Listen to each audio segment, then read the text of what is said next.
Il-kbir spiss jimpressjona liż-żgħir, inkluż fejn tidħol l-edukazzjoni. Fir-rokna li jmiss, se nagħtu ħarsa lil kotba l-kbar li spiss jintużaw fil-klassijiet ta' tfal iż-żgħar.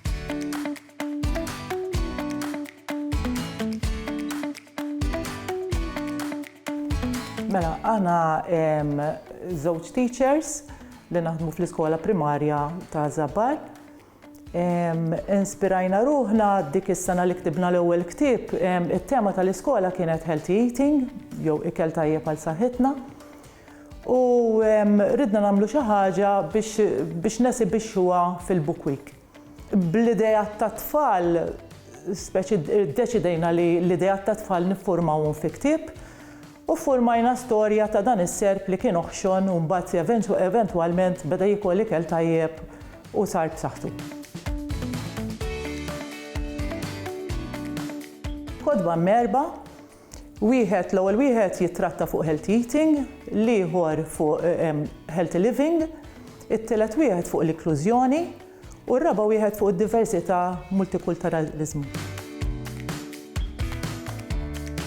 L-erba' li huma kodba diġitali, ġifieri barra li għamluhomna big books, għamluhomna wkoll kodba diġitali li jistgħu jsibuhom ġifieri mingħajr ħlas jiddownloadjawhom mingħajr ħlas fuq il-Google Play.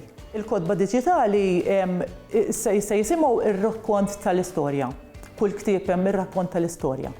Issa, kull kelma li tkun qed jgħid diġitali se tiġi underlined, ġifieri biex it-tfal ikunu jistgħu jsegwu aħjar.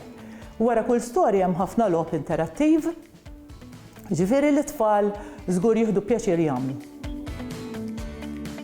Aħna dejjem provajna nippromowtjaw il-lingwa Maltija, speċjalment il-qari bil-Malti.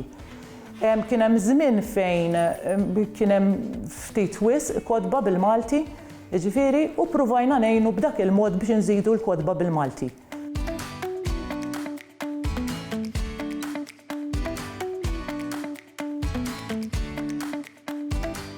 It-tfal tal-lum speċi ikollhom tablet f'idejhom hija xi ħaġa normali. Issa minflok ħajkollhom tablet biex jilagħbu biss, għandhom tablet biex fl-istess ħin ħajaqraw bil-Malti u fl-istess ħin għandhom il-logħob ukoll li jkollu bil-Malti.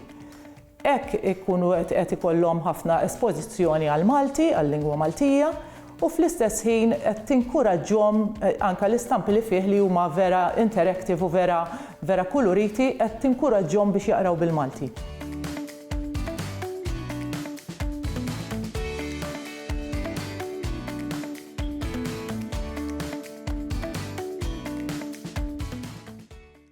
Il-Sinna jixtieq jirringrazzja lill-Kunsill Nazzjonali tal-Ilsien Malti, lid-Dipartiment tal-Malti fil-Fakultà tal-Arti l-Università, lill-Ministeru għall-Edukazzjoni u x-Xogħol u lill-Aġenzija Nazzjonali tal-Litteriżmu.